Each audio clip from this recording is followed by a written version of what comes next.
একদিন পৃথিবী ছেড়ে সবাই যেতে হবে। আমরা দুর্বল জাতি। আমরা কি, জোরে বলেন, আমরা কি সবল না দুর্বল? দুর্বল। অন্য প্রাণী আমাদের থেকে সবল। আমরা কিন্তু পৃথিবীতে আসার পরে নিজে নিজে হাঁটতে পারি না, কথা বলতে পারি না, নিজের খাবার বাহির করতে পারি না। সব খাবার খেতে পারি পারি কিন্তু মানুষ, গরুর বাচ্চা জন্মের পরে মায়ের গা ঘষে ঘষে তার খাবার বাহির করে। ছাগলের বাচ্চা হাঁটা চলাফেরা করে, অন্য প্রাণীর বাচ্চা দৌড়াদৌড়ি করে। কিন্তু মানুষের বাচ্চা মানুষের ঘরে জন্মগ্রহণ করে এত দুর্বল, নিজে নিজে খাবারও খেতে পারে না। কথা বলে না। মা যখন দেয় তখন বাচ্চা খাবার শুরু করে। সুবহানাল্লাহ বলবেন না? আমরা দুর্বল। আমরা কি দুর্বল। এই মানুষ আবার সবল হয়, কি হয়, আস্তে আস্তে সবল হতে থাকে। 33 বছর পর্যন্ত স্বাস্থ্য বাড়ে। কয় বছর? 33 থেকে 40 সমান থাকে। 40-এর পরে আবার ভাঙ্গন শুরু হয়। আবার কি, আবার দুর্বল, আবার দুর্বল। দুর্বল বানায়া পৃথিবীর থেকে আল্লাহ বিদায় দিয়ে দেয়। আছে নাকি বেটা সবল দিকে আজরাইল ধরতে পারে না? হ্যাঁ আছে, বাহু বলে আছে নাকি? অনেক শক্তি তো, আজরাইল তারে নরম টরম করতে পারে না, যেন ধরতে পারে না। বেচারা আজকে 200 বছর ধরে আসে, খায় আধমন চাল ডাল। আছে নাকি? কেউ নেই। বন্ধুরে আমার খেয়াল করেন, ভালো করে। মানুষের বাচ্চা পৃথিবীতে আসার পরে চলতে পারে না, কথা বলতে পারে না। আল্লাহ খালাকাল ইনসান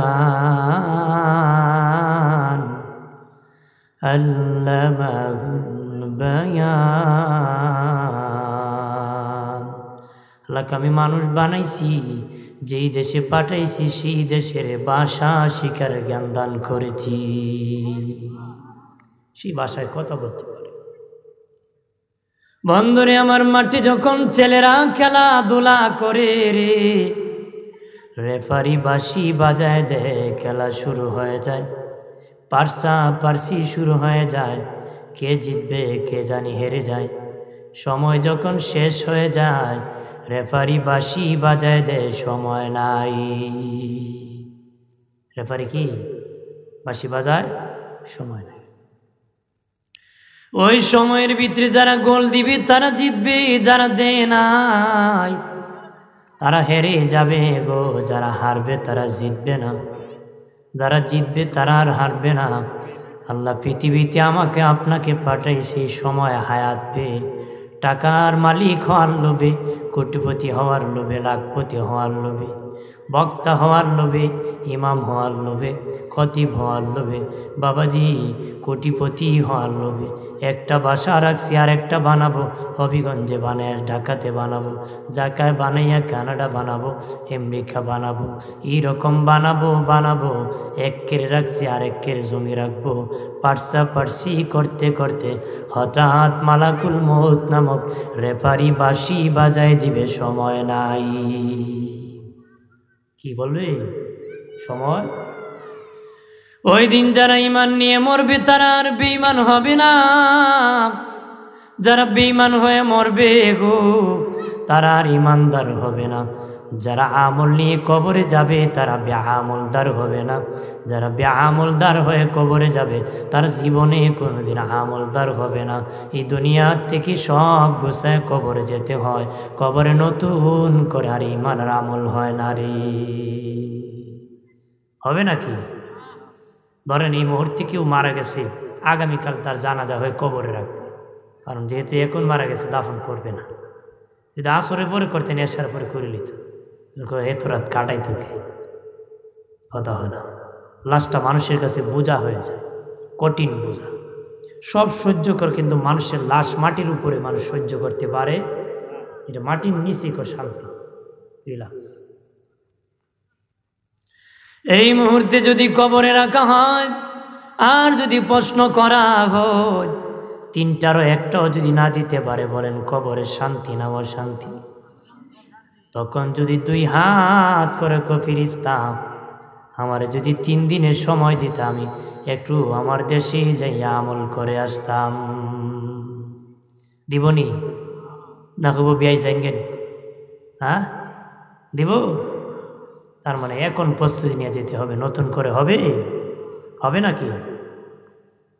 বন্ধুরে আমার খেয়াল করেন ভালো করে। এই জন্য ইমাম গাজ্জালী রহমতুল্লাহ আলাইহি বলেন, লুকিং গ্লাস অর্থাৎ আয়নার দিকে তাকাও, সুন্দর চেহারা দেখার জন্য তাকাও না। দেখো তোমার কালো চুল সাদা হয়ে গেছে, কালো দাড়ি সাদা হয়ে গেছে, চেহারার মধ্যে লবণতা এসে গেছে। তাল গাছে তাল পাকলে গাছে থাকে না, জোনানাইকেল গাছে থাকে না, পাকনা আম গাছে থাকে না। বান্দা তোর পাকা ধরেছে, এই দুনিয়া তাকার জাগা নারী। এই দুনিয়া কি তাকার জায়গা আছে? বন্ধুরে আমার খেয়াল করেন ভালো করিয়া। ইব্রাহিম খলিলুল্লাহর আগে পৃথিবীর কোন মানুষের চুল দাড়ি পাকে নাই। সর্বপ্রথম ইব্রাহিম নবীর চুল পেকে গিয়েছিল। ইব্রাহিম নবীর চুল পেকেছিল, তখন কয়েকটা দাড়ি পেকে গিয়েছে। ইব্রাহিম নবী কো, আল্লাহ এইগুলা কি গো? আল্লাহ কো, ইব্রাহিম এটা তোমার ইজ্জত। ইব্রাহিম নবী কো, ইজ্জত যদি দাড়ি পাকলে হয় আরো পাকায়া দাও। দাড়ি পাকলে কি হয়? বেটা খালি মারতে মারতে তুতা মেরে নেয়। এমন মারে করে বুড়ো হইতাম না, কিন্তু দাড়ি খালা রাখছে, কিন্তু প্যান্ট খুলে খুলে পরে যেতেছে। মানে বুড়া দিয়েছে, প্রমাণ হয়েছে। কথা ঠিক কিনা? জোরে বলে। দাড়ি কালি মারার স্বভাব আছে না, বহুত লোক আছে খালি বিয়ে করতো কালি মারি মারে। অথচ ওমর রাদিয়াল্লাহু তাআলা শাসন আমলেই এক বুড়া বেটা সাদা দাড়ি কালা রং মারে বিয়ে করে লিছি। তো মেয়ের 1 মাস পরে যখন বেটা দাড়ি সাদা হয়ে গেছে, মেয়ের বাবা হযরত ওমরের কাছে বিচার দায়ের করছে যে অমুকের সন্তান অমুক বুড়া বেটা আমার জোয়ান মেয়ে বিয়ে করছে, জোয়ান যুবক সাজছে। হযরত ওমর ডাকিয়ে আনছে, কইছে, মিয়া তুমি জানো না রাসূলুল্লাহ কইছেন ধোঁকাবাজ আমার উম্মত না, তুমি ধোঁকাবাজি করছো, তোমার সাদা দাড়ি কালা রং মারিয়া জোয়ান বুঝাইয়া বিয়ে করছো, তোমার এখন গর্দান উড়াই দেওয়া হবে। কি উড়াই দেওয়া হবে? কারণ ধোঁকাবাজ রাসূলুল্লাহর উম্মত। তখন ওই লোক জোর হাত ধরে আমিরুল মুমিনিন, এই হাদিস আমি জানি না, জানলেই ধোঁকা দিতাম না। এরপর 80টা বেদ্য হয়েছে। খড়াবে 80টা। আমার প্রাণের বাবাজি খেয়াল করেন ভালো করিয়া। ও প্রাণের বাবাজি, দাড়ি যখন পেকে যায় ইজ্জত বেড়ে যায়। দাড়িওয়ালা যখন পাকনা দাড়িওয়ালা যখন দোয়া করে, আল্লাহ আমার শরম লাগে, সেজদা দিলে আমার শরম লাগে, চোখের পানি ছেড়ে যখন কান্দে আমার শরম লাগে। আমি জিন্দিগির গুনাহ খাতা ক্ষমা করে দেই। বুড়া হওয়ার পরে যখন আমাকে ডাকে না, আমি আল্লাহর কাছে বড় খারাপ লাগে।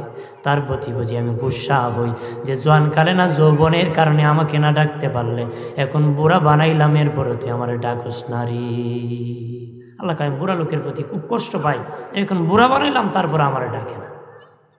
আমার প্রাণের বাবাজি খেয়াল করেন ভালো করিয়া। এই জন্য হায়াত থাকতে ইবাদত করো রে, হায়াত চলে গেলে আর ইবাদত করতে পারবা না রে। শক্তি থাকতে স্বাস্থ্য থাকতে ইবাদত করো, স্বাস্থ্য শক্তি চলে গেলে পারবা না। টাকা থাকতে দান করো, টাকা চলে গেলে বাবাজি আর দান করতে পারবা না। পা থাকতে মসজিদে হাঁটিয়া যাও, প্যারালাইসিস হলে আর যেতে পারবা না রে। আর যেতে পারবা? ধরে কর না বেড়া, যখন মৃত্যুর সময় কাছে যায় এই সময় হুজুর রান তওবা করতো, আর সুদ খাবো না, ঘুষ খাবো না, মিথ্যা বলবো না, সাক্ষী দিব না, আর ফারলে নিয়ে দিতে হইতো। কথা হয় না, আর ফারলে নেমে দিতে হয়, আর খুঁয়ে লাভ হইল দিতে, আর তো পারতাই না, তার খুঁই আর করতাম না, হতো খুঁয়ে তার লাভ নেই। কথা হন ঠিক কিনা? আর পারলে না তুমি বলতা, তোমার তো টেঙও নাই, ফাও নাই, কেউ দামও নাই। এই জন্য যেই সময় শক্তি থাকে ওই সময় খো, আল্লাহ আমার এই শক্তি খারাপ রাস্তায় খাটাবো না, আমার এই জবানে কোনো একুরিট আছে, মিথ্যা বলবে না। দরকার আছে কিনা? ও তার মুখে মানায়, যার বিল নাই এর মুখে মানায়। আমার বানের বাবাজি খেয়াল করেন ভালো করিয়া। ও দুস্থ বুজুর্গরাম, মৃত্যুর স্বাদ একদিন সকলেই গ্রহণ করতে হবে গো, মরণ থেকে বানানো যাবে না, মৃত্যুর স্বাদ গ্রহণ করা লাগবে। মরণ এমন একটি বস্তু কাউকে ছাড় দিবে না।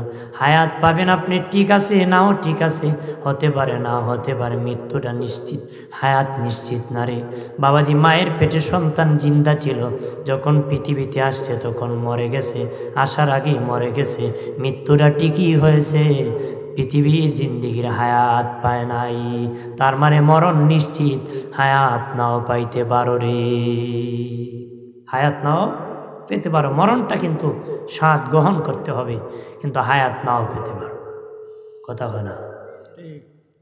কে কোন সময় মরি জানি না, পাঁচটা বিষয় কেউ জানে না বাবাজি। কিয়ামত কখন হবে গো সেটাও জানে আমার আল্লাহ।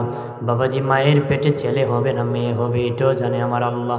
বলতে পারেন হুজুর এখন তো মানুষ বলতে পারে ছেলে না মেয়ে, 120 দিনের আগে বলতে পারে না, 120 দিনের পরে বলতে পারে, কেউ বলেছেন 7 মাসের আগে বলতে পারবে না। সিমটম পরিচয়, আল্লাহ যখন ছেলে বানায় তখন বলে ছেলে, যখন মেয়ে বানায় তখন বলে মেয়ে, এর আগে মানুষ বলতে পারে না ছেলে না মেয়ে, অর্থাৎ ছেলে বানাবে না মেয়ে বানাবে এটাও জানে আল্লাহ। 3 নম্বর, বৃষ্টি নাজিল করে আল্লাহ, পৃথিবীর কেউ বৃষ্টি নাজিল করতে পারে না। পৃথিবীর কোনো মানুষ যদি বৃষ্টি দিত আর যদি বৃষ্টি না হইতেছে না ফসল জ্বলে যেত, ওই মানুষের বাড়ি মানুষ আক্রমণ করত, তার বাড়ি মানুষ ঘেরাও করত, তার প্রতি মানুষ নির্যাতন করত। বৃষ্টি একমাত্র আমার আল্লাহ নাজিল করে, পৃথিবীর কেউ নাজিল করতে পারে না বাবাজি। 4 নম্বর, আগামী দিনের খবরও জানে আল্লাহ। 5 নম্বর, কে কখন মরে যাব, কেউ আগুনে পড়ে মরে যায়, কেউ পানিতে ডুবে মরে যায়, কেউ শত্রুর হাতে মরে যায় বাবাজি, কেউ উসমানী হাসপাতালে মরে যায়, সদর হাসপাতালে মরে যায়, কেউ আপন ঘরে মরে যায়। আর বাবাজি কে কোন সময় কিভাবে কোন দেশে কোন সময় মরবে সেটাও জানে একমাত্র আমার আল্লাহ। জানে কে? জোরে বলেন, জানে কে? আল্লাহ। বন্ধুরে আমার খেয়াল করেন ভালো করে, ওই মরণ কখন হবে কিভাবে হবে সেটা জানে কে? জোরে বলে, যার যে জায়গায় মরণ আছে সেই জায়গায় মৃত্যুবরণ করতে হবে। আমার আল্লাহ আজরাইলকে পাঠাইছে, যাও অমুক জঙ্গলে অমুক ব্যক্তির রূহ কবজ করবো, অমুকের পুত্র অমুক। ওরে আজরাইল, যাওয়ার আগে আমার নবী সুলাইমানের সাথে তুমি দেখা করে যাবারে। কার সাথে? নবী সুলাইমানের সাথে দেখা করে। আজরাইল যখন নবী সুলাইমান আলাইহিস সালামের কাছে গেলেন গো, যায় দেখেন যে লোক বহু দূরে জঙ্গলে রূহ কবজ করবে, ওই লোকটা এখনো নবী সুলাইমানের পাশে বসে আছে, কিন্তু অনেক দূর কেমনে যাবে, কিছুক্ষণ পরে রূহ কবজ হবে। বারবার তার চেহারার দিকে তাকাইতেছে আর নোটিশের সাথে মিলাইতেছে, ওই ব্যক্তি না ওই ব্যক্তি, বারবার তাকাইতেছে। আজরাইল চলে গেছে। ওই লোক বলে, নবী সুলাইমান, ওই লোকটা কে আমার দিকে বারবার তাকাইছে? নবী সুলাইমান কয়, ওই লোকটা হলো আজরাইল। ও নবী, আজরাইল কেমন কেমন জানি আমার দিকে তাকাইছে, ভয়ঙ্করভাবে তাকাইছে, মনে হয় আমাকে ধরে ফেলবে, এমন জায়গায় পাঠিয়ে দাও যেই জায়গার মধ্যে মানুষ নাই পাখি নাই, ওই জায়গার মধ্যে আমারে পাঠিয়ে দাও। তোমার তো আগুনে বাতাসও তোমার কথা শুনে, জিন জাতীয় কথা শুনে, যে কোনো একটাকে বলে দাও ওই জঙ্গলে মুহূর্তে পৌঁছায়া দিতে। এ বেটা ভাবছে এখানে একজন পশু পাখি মানুষ নাই, আজরাইলও যাইতে পারতো। পারবো কোন আজরাইল? হ্যাঁ, আপনার দরজা বন্ধ না, আজরাইল ঢুকতে পারবো? পারবো? পারবো। বন্ধনে আমার খেয়াল করেন ভালো করে, নবী সুলাইমানের কথা বাতাস শুনতো, কারণ রাজত্ব দিয়েছিলেন নবীকে আমার আল্লাহ, সব নবীর আন্ডারে চলেছেন, তখতে সুলাইমানে দিয়েছিলেন। এই জন্য কয়, তেলের গাড়ি তেলে চলে, হাওয়ার গাড়ি হাওয়ায় চলে, বিনা তেলে হাওয়ায় চলে, বিনা তেলে হাওয়ায় চলে, নবী সুলাইমান। মোরা সেই মুসলমান, মোরা সেই মুসলমান, আমরা ওই মুসলমান, বিনা তেলে হাওয়ায় আকাশে উঠতে পারি রে। সুবহানাল্লাহ বলবেন না? আরো জোরে বলে। নবী সুলাইমান বাতাসকে ডেকে বলেন, রে বাতাস, ওই লোককে বহু দূর জঙ্গলে পৌঁছায় দাও। বাতাস মুহূর্তের মধ্যে ওই জঙ্গলে পাথরের উপর তাকে বসাই দিল। বসায় দিতে দেরি, আজরাইল তার সামনে দাঁড়াইতে দেরি হয় নাই। এবার দেখো তুমি এখানে আইছো? হ্যাঁ, তোমার তো এখানেই রুহ কবজ। আজরাইল আমি তো ভাবছিলাম এখানে তুমি আসতে পারবা না। এখন আমার তো রুহ কবজ হবে, কেউ তো গোসল করাবে না, কাফন পরাবে না, জানাজাও দিবে না, কবর দিবে না। তোর কপালে এটা নাই, এখানে কবজে। এখানে কি যার কপালে যেটা নাই এটা হবে। বন্ধুরে আমার খেয়াল করেন, ভালো করেন। এই জন্য আমার আল্লাহর দরবারে বেশি বেশি করে দোয়া করবা, আল্লাহ শাহাদাতের মরণ দান করিও গো। আল্লাহ আমাদেরকে শাহাদাতের মর্যাদা দিয়ে মৃত্যু দান করিও। রসুলের সোনার মদিনায় মরণ দিও। হযরত ওমরের মতন ব্যক্তি দোয়া করতেন, আল্লাহ আমাকে রসুলের দেশে মরণ দিও, রসুলের দেশে মরণ দিও। দোয়া করবেন নবীর দেশে যেন মরণ হয়, দোয়া করবেন সোমবারে যেন মরণ হয়, দোয়া করবেন জুমার দিনে যেন মরণ হয়, দোয়া করবেন ঈদের দিনে যেন মরণ হয়, দোয়া করবেন রমজান মাসে লাইলাতুল কদরে যেন মরণ হয়। এই যেন বেশি বেশি করে আল্লাহ যেন ভালো একটা বরকতের দিনে আমাদেরকে আল্লাহর দরবারে মাশুকে হাকিকির দরবারে কবুল করে। বা দরকার আছে কিনা? কারণ যে যত বেশি হবে তত আফসাল, তার দামি মাইয়িত হবে। সুবহানাল্লাহ বলেন। বন্ধনে আমার খেয়াল করেন, ও বাবাজি, সবচেয়ে দামি মাইয়িত, সবচেয়ে দামি মাইয়িত কোন মাইয়িত জানুনি? আমার গায়ে থেকে যদি রক্ত বের হয়ে যায়, বাবাজি রক্ত পবিত্র, রক্ত বড় দামি, কিন্তু যখন বের হয়ে যায় নাপাক, বের হলে কি নাপাক হয়ে যাবে। এক ফোঁটা বের হলে নাপাকি, কিন্তু কলসের পর কলস যদি বের হয়ে যায় রক্ত পাক, কলসের পর কলসও যদি বের হয়ে যায় ওই রক্ত পাক পবিত্র। এটা জঙ্গে শাহাদাতের মধ্যে বাবাজি যুদ্ধের ক্ষেত্রে যারা শহীদ হবে তাদের কলস কলস যদি রক্ত আল্লাহর রাস্তায় বের হয়ে যায়, তার রক্ত পবিত্র পাক। বাবাজি এই রক্ত সহ তাকে দাফন করে ইসলামের বিধান। দাফন করার কি বিধান, এটা হলো সবচেয়ে দামি মাইয়িত। সুবহানাল্লাহ। আমরা তো জেহাদের কথা কই ঠিকই, বেটা কো জেহাদ জেহাদ জেহাদ চাই, জেহাদ লাগলে আমি নাই, কথা হয় না। এখন যদি তাকবীরে সবাই খালি করবে ঠিক ঠিক ঠিক ঠিক কইবেন না? হুজুরে কো আমি মাধবপুর একবার প্রস্তাব করছি, ব্রাহ্মণবাড়িয়া 2 বার করছি, কথা কোন ঠিক কিনা? বেটা দেখো ঠিক ঠিক, বেটা প্রস্তাব করছে না পায়খানা করছে আপনারা জানেন না, তো এই বিষয় কি ঠিক কইবে? তো সব বিষয় খালি কর ঠিক ঠিক ঠিক, এটা আমাদের এখন স্বভাব হয়ে গেছে। কথা বলেন ঠিক কিনা? এই জন্য বুঝে শুনে বলতে হবে। বুঝে শুনে কি সব কথা ঠিক বলা যাবে? আমার বানের বাবাজি খেয়াল করেন ভালো করে, নবী দাউদ নবী বিনায়া বিনায় কান্দি, চোখের পানি ছেড়ে কান্দি। নবী সুলাইমান ডেকে বলে, বাবা কি জন্য কাঁদো গো? ডেকে বলে, বাবারে আমার কয়েকটা প্রশ্ন উদিত হইছে, এই জন্য আমি চোখের পানি ছেড়ে কাঁদতেছি। 1 নম্বর, এই দুনিয়ায় দামি কোন জিনিস, এই দুনিয়ায় কম দামি কোন জিনিস, এই দুনিয়ায় কাছে কোন জিনিস, এই দুনিয়ায় দূরে কোন জিনিস? সুলাইমান নবী যোগ্য সন্তান, যোগ্যতা সম্পূর্ণ উত্তর দিয়া বলে, বাবা এই দুনিয়ায় দামি যেটা এটাই আবার কম দামি, যেটা কাছে এটা আবার দূরে গো। এই দুনিয়ায় মানুষ হলো দামি, ওই মানুষ যখন মরে যায় হয়ে যায় কম দামি। যত আদরের বাবা হোক দাফনের জন্য পাগল হবে, যত আদরের মা হোক দাফনের জন্য পাগল হয়ে থাকবে, যত আদরের এক সন্তান হোক দাফন করার জন্য বেহুশ হয়ে থাকবে। মানুষ দামি, ওই মানুষ হয়ে যায় আবার কম দামি, যেটা দামি এটাই আবার কম দামি। যেটা দামি এটা কি? এরপরে বলেন যেটা কাছে এটাই আবার দূরে। বাড়ির পাশে কবর খুব কাছে, লন্ডন থেকে কথা হয়, আলোচনা হয়, ভিডিও ফোনে দেখা যায়, বাবাজি বাড়ির পাশে কবর, কিন্তু ওই তোমার ওই কবর বাবার কবর দাদার কবর খুব কাছে, এত দূরে চলে গেল কোনোদিন আর দেখা হয় নাই। যেটা কাছে এটা আবার দূরে, এটা আবার কি দূরে হয়ে যায়। যেন যেটা দামি এটা কম দামি, যেটা কাছে ওইটা কি দূরে। দোস্ত বুজুর্গ খেয়াল করেন ভালো করিয়া, ও বাবাজি, মরণ থেকে পালানো যাবে না, মৃত্যুর স্বাদ গ্রহণ করতে হবে। মৃত্যু থেকে কেউ ভাগতে পারে নাই, আজও ভাগে নাই, কিয়ামত পর্যন্ত কেউ ভাগতে পারবে না। একটা মানুষের মরণের যখন সময় হয়ে যায়, 40 দিন আগে আজরাইল নিজে জানে অমুক নামের অমুক ব্যক্তির রূহ কবজ হবে। 40 দিন আগে আজরাইলও জানে না কে মারা যাবে। মানে একটা মানুষ 40 দিন পরে মরবে, 40 দিন আগে আজরাইলের কাছে লিস্টি খাতা আসে।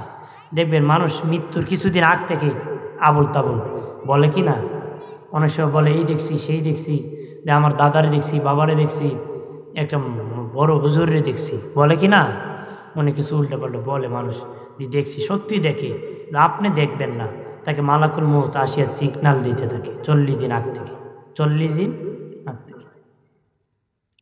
আমার বানের বাবাজি, অদুস্থ বুজুর কারণ মরণের সময় যখন হয়ে যায়, মালাকুল মউত আপনার কাছে হাজির হয়ে যাবে। ইমাম জালালউদ্দিন সুয়ুতী বলেন, 500 ফেরেশতা নিয়ে ঝাঁপিয়ে পড়ে যায়।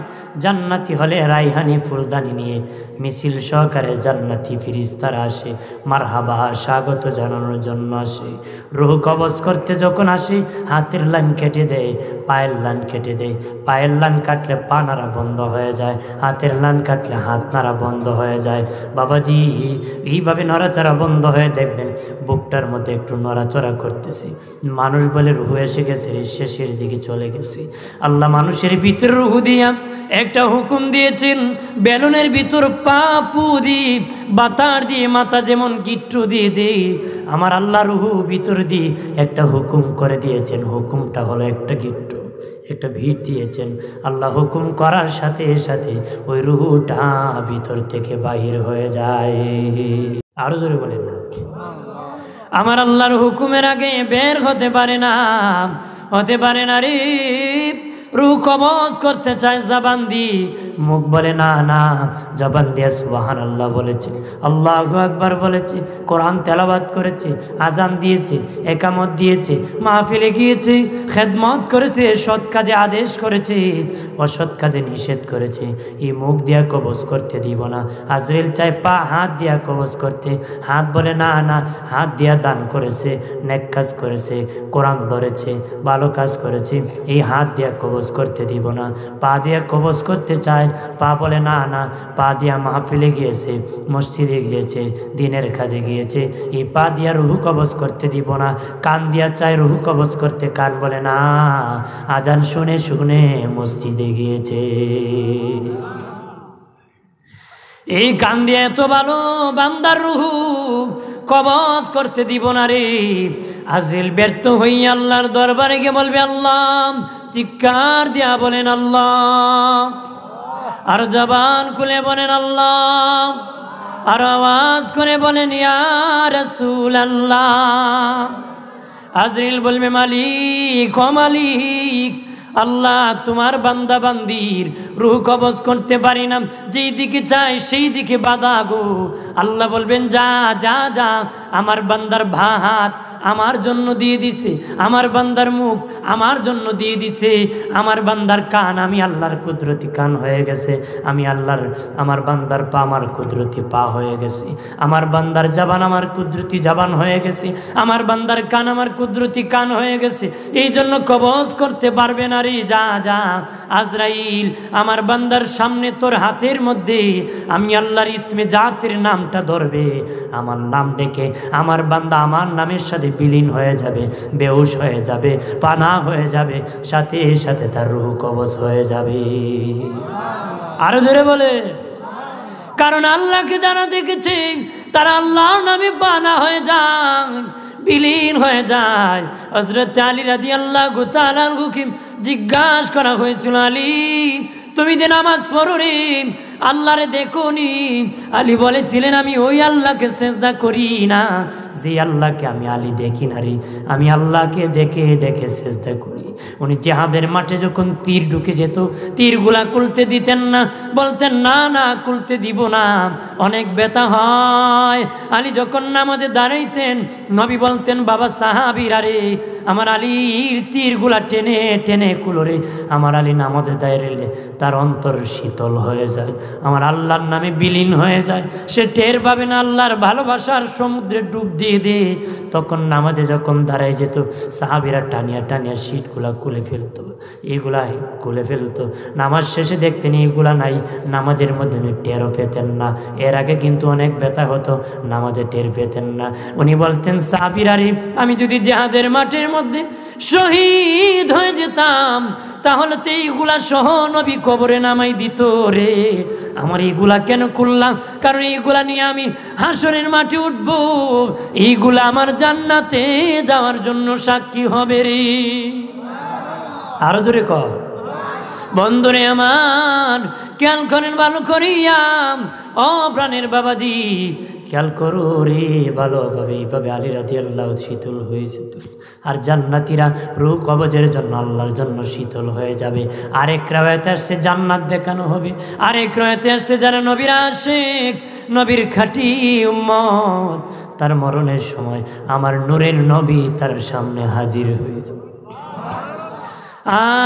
আর নবীকে দেখে দেখে পৃথিবীর থেকে বিদায় নিবে রে। আল্লাহর কসম কে বলতে পারি রে, যে লোক মরণের সময় নবী তার কাছে হাজির হয়ে যাবে, তার জন্য জান্নাত ওয়াজিব হয়ে যাবে, জাহান্নাম তার জন্য হারাম হয়ে যাবে।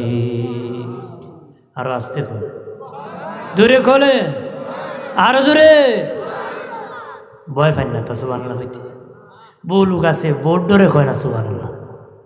মনে করি কেন সুবহানাল্লাহ কইলে মাইকে বাড়ির থেকে উনা যাইব, সবার বেগম তো স্বামীর কণ্ঠ জানে না, বাড়িতে গেলে যদি আর কেউ সুবহানাল্লাহ উনলাম না, খালি তোমারই উনলাম। আর বানের বাবাজি, একজন নেককারের রুহু কবজ হয়ে যাবে গো। আটার কাইট থেকে যেমন চুল টানলে কাইটার পাবে না গো, মায়ের কোলে স্তনে দুধ খেতে খেতে সন্তান যেমনি ঘুমায়া যাবে রে, জান্নাতি জান্নাতি আল্লাহর বান্দা তেমনি জমিনে ঘুমায় যাবে। আরো জোরে বলে। মরণের পরে জান্নাতি না জাহান্নামী, এই চিনার জন্য কয়েকটা সিমটম পরিচয় দিয়ে যায়। মরণের পরে যদি কোনো ব্যক্তির কপাল ঘেমে যায়, বাবাজি ভিজে যায়, মনে করবেন ওই লোকটা জান্নাতি। মরণের পরে যদি তার নাকের ছিদ্রিগুলা বড় বড় দেখা যায়, মনে করবেন এইরকম এই লোক জান্নাতি। আর কয়েকটা সিমটম আছে প্রাণের বাবাজিরা রে, অদুস্থ বুজুর্গরাম, একজন ফাসিক বেঈমান তার রূহ কবজ করতে কত কষ্ট হয় জানো নি? তার বাবাজি রগগুলা টাস টাস করে চিরে যাবে, পায়খানা প্রস্রাব পর্যন্ত খুলে দেয়, ভয়ঙ্কর মরণ, কষ্টদায়ক মরণ হতে থাকে। এত ভয়ঙ্কর নবী ইদ্রিস নবীকে জিন্দা করার পরে আবার জিজ্ঞাসা করা হয়েছিল, বাবাজি আজরাইলের সাথে দুস্তি করেছিল 2 চুক্তিতে, আমাকে জান্নাতটা দেখাইবা, মরণটা একবার দিবা। ইশারা দিয়েছে, রুহ কবজ হয়ে গেছে, আবার রুহ দিছে, উনি জান্নাতের ভিতর প্রবেশ করেছে। দুস্থ জান্নাতের ভিতর থেকে বাহির হবানি, হ্যাঁ ওয়াদা করতেছি জান্নাতের ভিতর থেকে বাহির হয়ে যাব। হযরত ইদ্রিস নবী জান্নাতে ঘুরাইছে, আবার বাহির হয়ে আসছে, ওয়াদা যেহেতু করেছে। বাহির হয়ে বলে, এ বন্ধু আমার তো একটা স্যান্ডেল অথবা কাপড় রেখে আসছি, এটা আনতে হবে। উনি ঢুকে আর জান্নাত থেকে বাহির হয় না। আজরাইল ডাকে, বন্ধু বাহির হও, উনি বাহির হয় না। আল্লাহ কয়, আজরাইল বলে দাও, আর ডাকাডাকি করিও না, আমার বন্ধুকে আমি ডাইরেক্ট জান্নাত দান করেছি।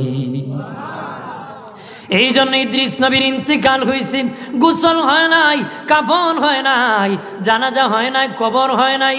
ইদ্রিস নবী বলে, আজরাইল আল্লাহ বলেছেন মরণ একবার হবে, দ্বিতীয়বার মরণ হবে না। আর জান্নাত আল্লাহ এত ধনী মানুষ, কাউকে জান্নাত দিয়ে দিলে, দুনিয়ার মানুষ কাউকে টাকা দিলে আবার ফেরত চায়, জায়গা দিলে আবার দখল করে, রেজিস্ট্রি করলে আবার মামলা দেয়। কথা বলেন ঠিক কিনা? বিক্রি কিনছে 5 শতক, লেখেনে 10 শতক। বাবাজি টাকা নিছে 50,000, কয় দিছে 1 লাখ। কথা বলেন ঠিক কিনা? আল্লাহ বলেন আমি আল্লাহ কাউকে যদি কিছু দান করে দিই আমি ফেরত নেই না রে, জান্নাতে যদি দিয়ে দিই আর ফেরত নিব না, জান্নাতে চিরস্থায়ী থাকবে। ইদ্রিস নবী আজরাইল আমার তো মরণ হয়েছে, জান্নাতে ঢুকছি, আল্লাহ নিজেই কইছে জান্নাত থেকে আর বাহির করবে না রে। ওই ইদ্রিস নবী বলেছিলেন একটা জীবন তো আমি নবী হইও এত কষ্ট হয়েছিল রে, একটা জিন্দা ছাগল অথবা জীবন্ত মানুষকে যদি লটকাইয়া পা থেকে চামড়া টানিয়া টানিয়া নিচের দিকে আনা হয় তার না যত যন্ত্রণা হয় এর চেয়ে আরো বেশি যন্ত্রণা হয়। বোঝেন একজন ফাসিক বেঈমানের কেমন যন্ত্রণা হবে রে, একজন নাফরমান সুদখোর ঘুষখোর হারামখোর জিনাখোরের কেমন কষ্ট হবে। আল্লাহ ওয়ালা রূহ নিয়ে যখন বাবাজি প্রথম আসমানের দরজার মধ্যে চলে যায়, বাবাজি লাশ নিয়ে মানুষ কান্নাকাটি করে কিন্তু রূহ তাকে না, মানুষ লাশের পাশে পড়ে চিল্লাচিল্লি করে। আর রূহ লইয়া প্রথম আসমানের দরজায় আজরাইল নিয়ে যায়, সেখানের মধ্যে জান্নাতি হলে ফেরেশতারা মারহাবা মারহাবা জানাইতে থাকে। প্রথম আসমানের দারোয়ান বলে কে গো? আমি অমুক গ্রামের অমুকের রূহ কবজ করে মালাকুল মউত এসেছি। তখন বলবে আমার কাছে লিস্টি খাতা আছে, আল্লাহ বলেছেন জান্নাতি হলে অনুমতি আছে। কি হইলে অনুমতি আছে? জান্নাতি হলে অনুমতি আছে। এমনি আজরাইল ডেকে বলবে হ্যাঁ তুমি জান্নাতি রূহ কবজ করেছো, অনুমতি দিয়ে দিলাম। এমনি দরজা খুলে দেওয়া হবে, সব দরজা খুলে দেওয়া হবে, সব দরজা খুলে দেওয়া হবে।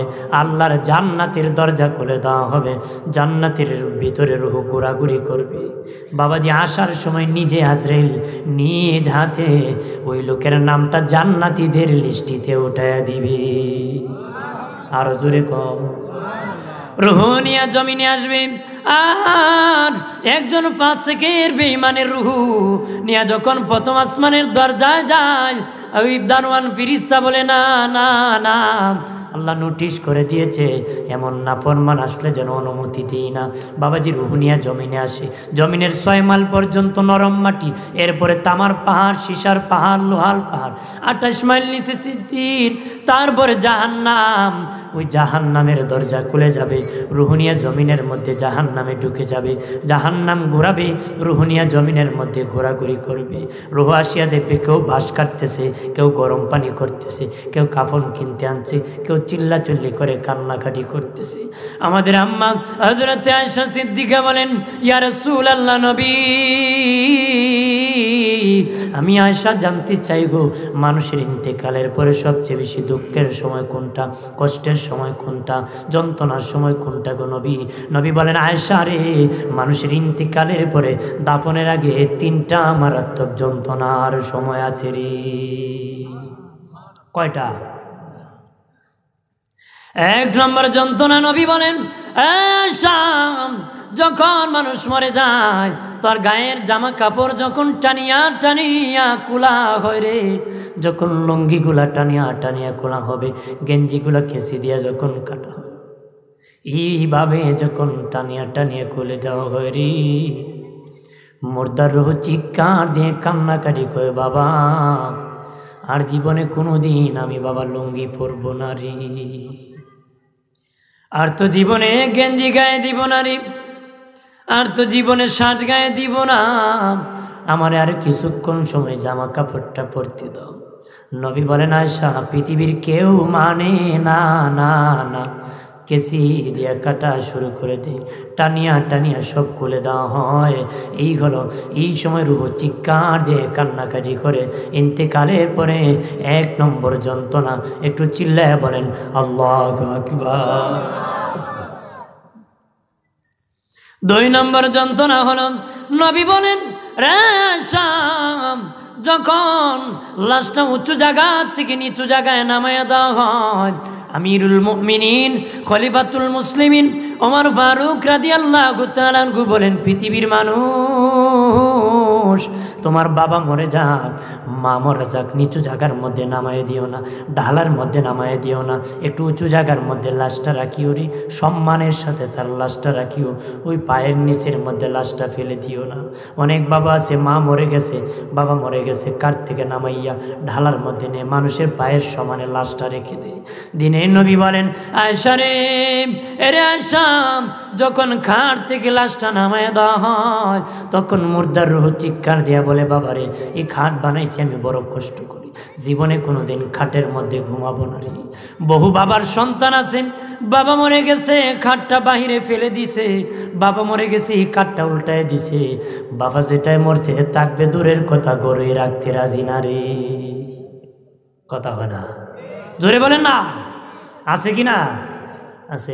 এর কত হইল, বাপ মরছে, বেশি জটিলতা নেই, আজরের যে বাড়ি ছিনছে এইটার ডরের কথা, হে বেচার এমনি ধরে, হ্যাঁ এলোই ডর। বাপ মরছে দুঃখ তেমন নাই, নাহলে খাট উল্টা দিত কেন? এক বেচা আমার কজুর রুহু বিলে আইয়া ক্ষতি করবো, মানে এই বাপের মানে খাটে রুহু ঘুমাইতে তো, মানে খাট উল্টা দিছে। আমি এই গরুই রাখুন যেত না, ওটা বাঙ্গাল লাগবে, নয়া করে বানা, মানে গরু আইয়া বের দিব। কত বড় জালিম! কারণ এটা আপনাদের শিক্ষা, পারিবারিক শিক্ষা। কথা বলে, নিজে যদি ধর্ম শিখাতেন ওই সন্তানই কথা বলতো না।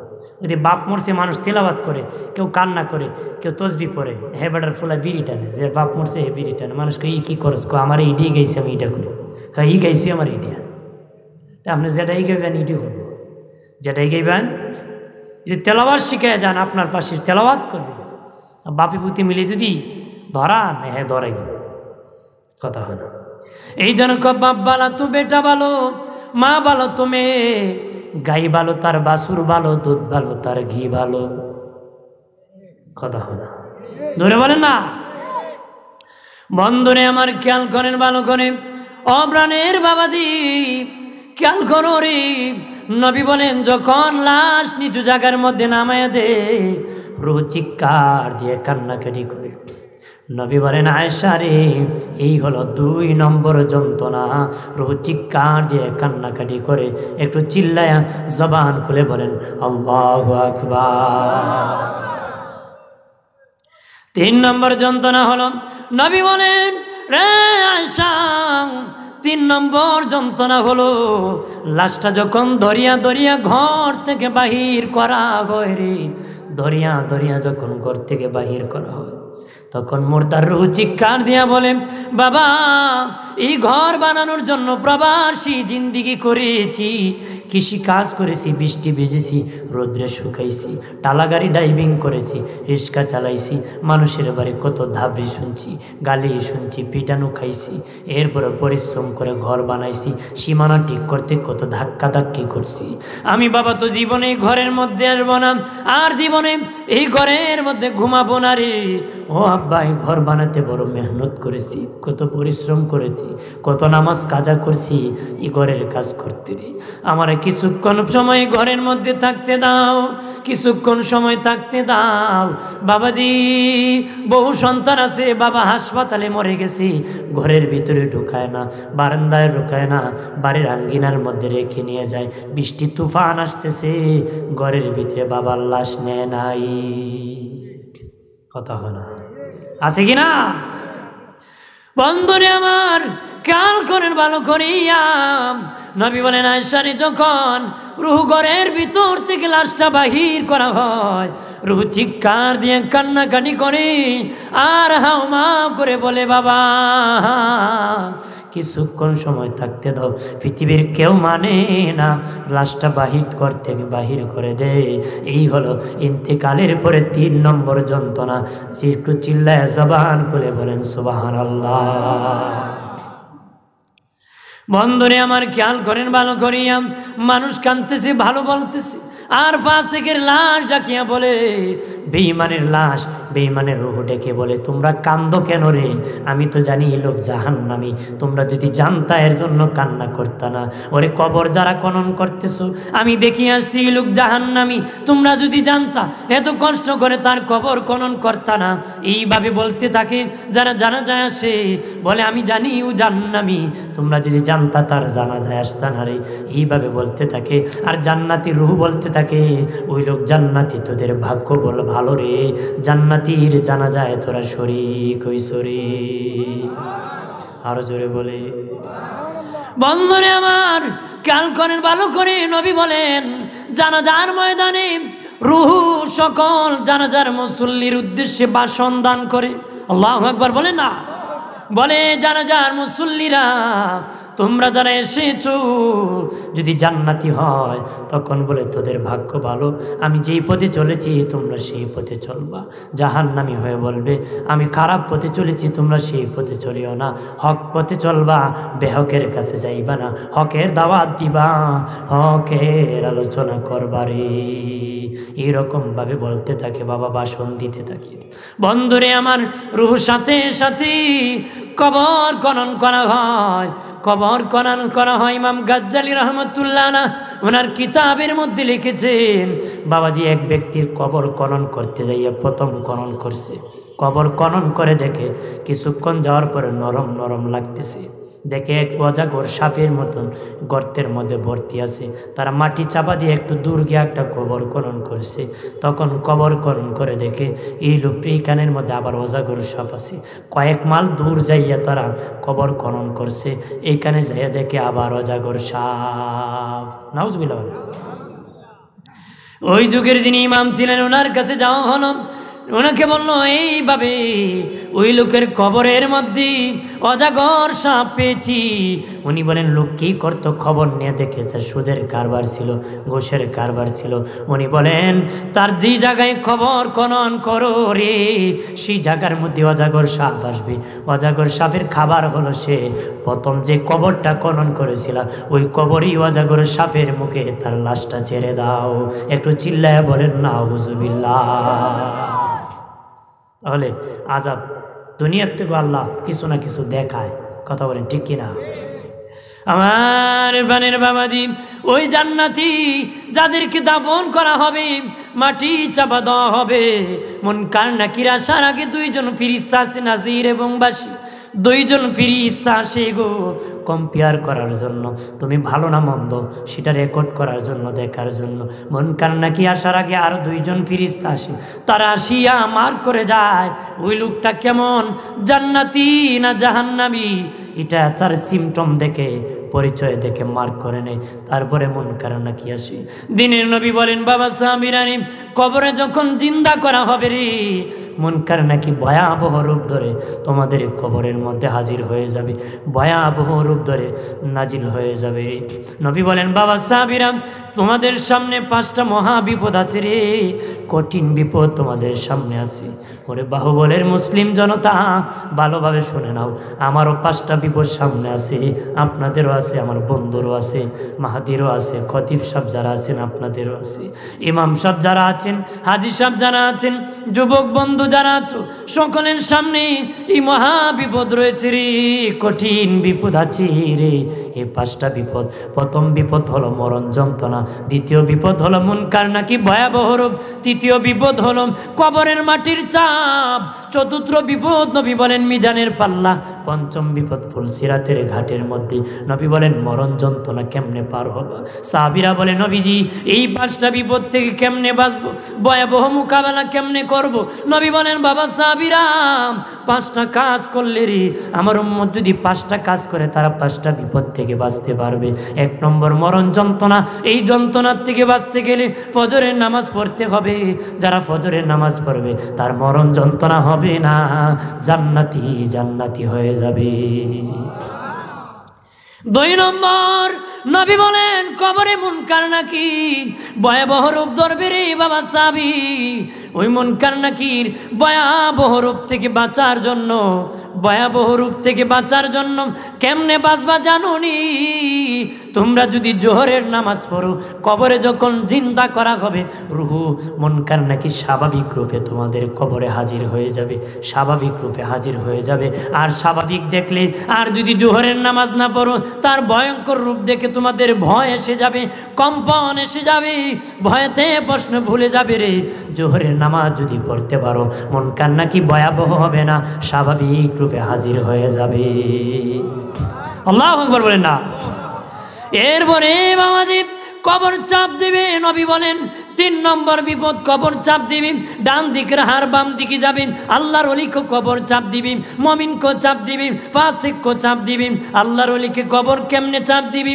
মা যখন সন্তানকে কুলে উঠায়, হাত দিয়ে চাপ দিয়ে ধরে, বড় ভালোবাসে ধরে। বন্ধুর সাথে দেখা হলে বাবা জড়াইয়া, সিনার সাথে সিনা লাগাইয়া, ভালোবাসিয়া ধরাইয়া ধরে। আল্লাহর ওলি কবর যাওয়ার সাথে সাথে 2 পাশের মাটি ভালোবেসে চাপ দিয়া ধরবে। আরো জোরে বলেন না। ভালোবেসে 2 পাশের মাটি চাপ দিয়া ধরবেন। আর যারা ইমানদার গুনাহ নিয়ে কবরে যাবে, কোনো কিতাবে নাই অন্য নবীর উম্মত জাহান্নামী হয়ে কবরে ঢুকবে, হাসরের দিন জান্নাতি হয়ে উঠবে। কিন্তু উম্মতে মুহাম্মদীর ব্যাপারে এসেছে বাবাজি জাহান্নামী হয়ে কবরে ঢুকবে, হাসরের দিন জান্নাতি হয়ে উঠবে। জাহান্নামী হয়ে কবরে ঢুকবে, হাসরের দিন জান্নাতি হয়ে উঠবে। বাবাজি কেমনে জানো নি?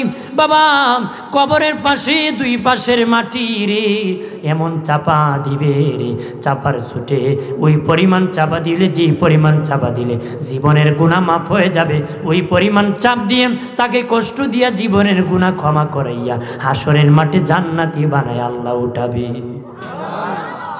3 নম্বর, ফাসিক কবর চাপ দিবেন। ডান দিকের হার বাম দিকে যাবেন, বাম দিকের হার ডান দিকে যাবেন, এইরকম চুরমার করে ফেলবে।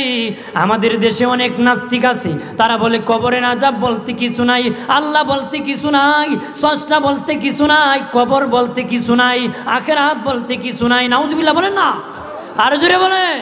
বাবাজি এরকম ভাবে শিক্ষিত পাগলের অভাব নাই, তারা বলে কবরের চাপের কিছুই নাই। আমি একবার নবীগঞ্জে গিয়েছিলাম, একজন ডাক্তার সাহেব আমারে খুঁজো, এটা বিশ্বাস করি না। আমি কেন করেন না?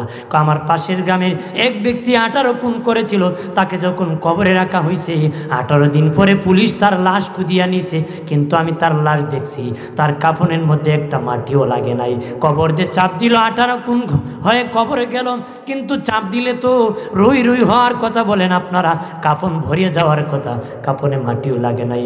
ওই লোক নাকি বিশ্বাস করে নাই। আমার আল্লাহ জানে শেষ জামানায় এমন পণ্ডিত বের হবে কবরের আযাব দেখতে চাবে। এই জন্য আমার আল্লাহ কবরের আযাব রুহুর উপর দেয়, দেহের উপর দেয় না। কবরের আযাব রুহুর উপর দিবে, আমার আল্লাহ দেহের মধ্যে দিবে না রে। কি দিবে না? কারণ কবরের আযাব যদি দেখেন এটা হলো প্রমাণ, না দেখিয়া বিশ্বাস করি এটার নাম হলো ঈমান। জোরে বলে বাবাজি কবরে আযাব দেখি না, আমরা বিশ্বাস করি কিয়ামতের 60 বছর আগে পশ্চিম দিকে সূর্য উঠবে। বাবাজি 60 বছর আগে সূর্য উঠবে। কেমনে উঠবে? হঠাৎ করে দেখবে একদিন পশ্চিম দিকে অস্ত গিয়েছে, সূর্য উঠতেছে না, মানুষ দেখবে। আর এইরকম 40 দিন পরিমাণ একটা রাত হয়ে যাবে, মানুষ ঘরের মধ্যে কান্নাকাটি করবে, ছাগলের বাচ্চা ভে ভে করে কানবে, গরু ছাগল ভা ভা করে চিল্লাচিল্লি করবে, মরুক চিল্লাচিল্লি করবে, মানুষ কান্নাকারি করবে, একজনের কাছ থেকে আরেকজনের কাছে যাবে, কেউ হইল রে রাত্রি পোহাইতেছে না। হঠাৎ করে 40 দিন পরে সূর্য উঠবে বাবা, পূর্ব দিকে উঠবে না, পশ্চিম দিকে সূর্য উদিত হবে। যেদিন পশ্চিম দিকে সূর্য উদিত হবে ওই দিন থেকে কালেমা পড়ে আর মুসলমান হওয়া যাবে না, কারণ এটা আমরা বিশ্বাস করি পশ্চিম দিকে সূর্য উঠবে, এটা ঈমান, সেদিন হয়ে যাবে প্রমাণ। আরো জোরে বলেন না। ওই দিন হয়ে যাবে প্রমাণ, ওই দিন ঈমান আনার দরজা বন্ধ হয়ে যাবে, তওবা করার দরজা বন্ধ হয়ে যাবে রে, তওবা করার দরজা বন্ধ হয়ে যাবে। আর কবরের আযাব না দেখিয়া বিশ্বাস করি এটা ঈমান, দেখতে হবে প্রমাণ। এই জন্য আমার আল্লাহ রুহুর উপর দিবে। আমার ভাইয়ারা, আমি মনে করেন এক বিছানায় শুয়ে আছি, ভাইজান স্বপ্নে যোগে সোনার মদিনায় চলে গেছে। কি গেছে? সোনার মদিনায় চলে গেছে। আপনারা বলেন কয়টা মুসর দিতে হইছে? একটাও না। আমি টেরও পাই নাই উনিদের সোনার মদিনা গেছে। রুহু গিয়ে আসছে বাবা আমার পাশে ঘুমাইয়া সোনার মদিনায় গেল, আমি টের পেলাম না। ঠিক কবরের মাইয়িতকে তোমার সামনে শাস্তি দেওয়া হবে, তুমি টের পাবা না রে। ইহা কারণ আল্লাহ জানে পণ্ডিতের আবির্ভাব হবে। কত পণ্ডিতা ছিল, রেকর্ড দিছে, ক্যাসেট দিছে যে মুনকার নাকির রুহু এই প্রশ্নের উত্তরগুলা রেকর্ড করবে, কিন্তু বাস্টে হয়ে গেছে। রুহু আজরাইল কেমনে কবজ করে গ্লাস ফিটিং করে মাইয়িতকে রাখছে ওদের মৃত ব্যক্তি মৃত্যুর আগে, মনে করেন তার রুহু কবজের আগ মুহূর্তে গ্লাস ফিটিং ঘরে রাখছে। আজরাইল কেমনে ঢুকে দেখতো, কিছুই পায় না, ও টুস করে দিয়ে গ্লাস পেটে গেছে, রুহু কবজ হয়ে গেছে। আরো জোরে বলেন না। আমরা দেশের নাস্তিকরা কবরে আযাব বলতে কিছু নাই, কয় আল্লাহ বলতে কিছু নাই। মহাশূন্য একটা গ্রহ ছিল, হঠাৎ করে বিস্ফোরণ হয়ে গেছে, এই বিস্ফোরণে নাকি পৃথিবী হয়ে গেছে। নাউজুবিল্লাহ কইতেন না, জোরে কইন না। আপনারা কইন মহাশূন্যে বিস্ফোরণ হয়ে পৃথিবী ওই জায়গা। আমি যদি এখন কই ও বাহুবলের ভাইরা, এখানে একটা লোহার টুকরা ছিল, হঠাৎ করে বিস্ফোরণ হয়ে গেছে, এক টুকরায় মাইক্রোফোন হয়েছে, আরেক টুকরায় তার হয়েছে, আরেক টুকরায় মেশিন হয়েছে, আরেক টুকরায় হরেন হয়েছে, আরেক টুকরায় ইউনিট হয়েছে, আরেক টুকরায় মেশিন হয়েছে, ভাইরা সব মিলে মাইক হয়ে গেছে। আপনারা কইবানি মোল্লা টাকা ডানছে তার ছিলা, কইবনি কইবনি। আর সামান্য লোহার টুকরা বিস্ফোরণ হয়েছে, মাইক না হয়। মহাশূন্যে বিস্ফোরণ হয়ে পৃথিবী হয় কেমনে? আর লোহার টুকরা বিস্ফোরণ হইয়া মাইক হয়েছে কইলে যদি তার ছিঁড়া হয়, যারা কয় মহাশূন্যে বিস্ফোরণে পৃথিবী হয়েছে, এরা তার ছিঁড়ছিনি কথারি কই না, ছিঁড়ছিনি। আপনারা হইতে পারেন বলে হুজুর অত বড় শিক্ষিত লোকের তার আবার কেমনে ছিঁড়ে? শিক্ষিত লোকের বেশি তার ছিঁড়ে, কথা হয় না। শিক্ষিত লোকের কি সালাম ভালো আছে, শিক্ষিত লোকের কি বেশি ছিঁড়ে। একটা গল্প বলি। এক শিক্ষা অফিসার গিয়েছিল এক শিক্ষা প্রতিষ্ঠানে। ক্লাসরুমে ঢুকে জিজ্ঞেস করে এখন এখন কোন ক্লাস? ছাত্ররা অঙ্কের ক্লাস। এর ক্লাস খুব ভালো সময় আছে, একটা অঙ্ক করো আমার। স্যার বলেন কাগজ কলম রয়েছে। কয় তোমাদের গেট থেকে ক্লাসরুমে আসতে আমার 10 মিনিট সময় লাগছে, বলো তো আমার বয়স কত? মারাত্মক অঙ্ক না? মানে স্কুলের গেট থেকে ক্লাসরুমে আসতে 10 মিনিট সময় লাগছে, এরা বার করতে বেটার বয়স কত? সবাই কাগজ কলম ফালাই বলিছে। আর প্রত্যেক ক্লাসে দেখবেন কিছু পণ্ডিত পোলাপান থাকে, যারা বৃদ্ধ হয়েছেন, যুবক আছেন, সকলেই জানে ক্লাসের মধ্যে কিছু পণ্ডিত, 2-4টা পণ্ডিত থাকে না? এক পণ্ডিত এমনি খাইতেছে। একটু পরে কয় অঙ্ক করছ রে?